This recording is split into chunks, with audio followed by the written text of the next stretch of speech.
So, what's the story with this pasture, Martin? Where are we now? Okay, so this is a 26-year-old pasture. Was sown in March 1993.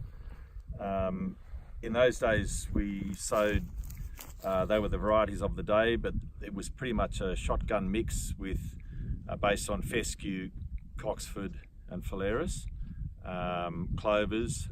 I don't think at that stage we'd start to put herbs in the mix.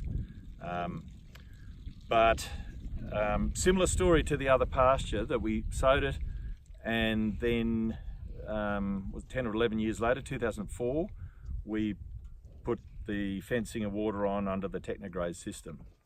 At that stage we looked at the pasture and thought we really need to re-sow this pasture because it was looking pretty run down.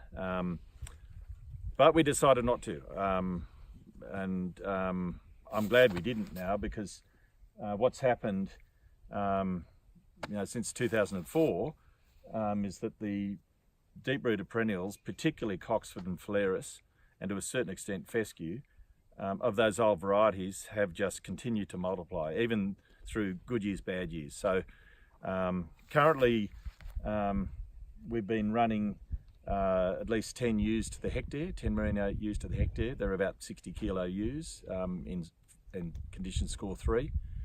And last winter, in fact, we ran 10 ewes to the hectare and supplementary fed those ewes through the winter, but we also ran cows behind those ewes. There was not a lot of feed there, but there was enough residual for the cows to do quite well through winter, supplemented with cottonseed.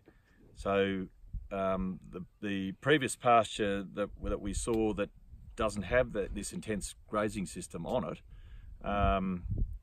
well, it couldn't run as many ewes, it couldn't run the cows at all.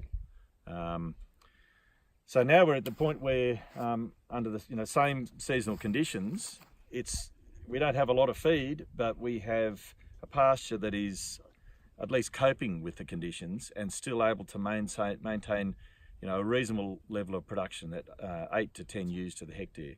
The fact that we've got cattle running in here at the moment is just, we've had to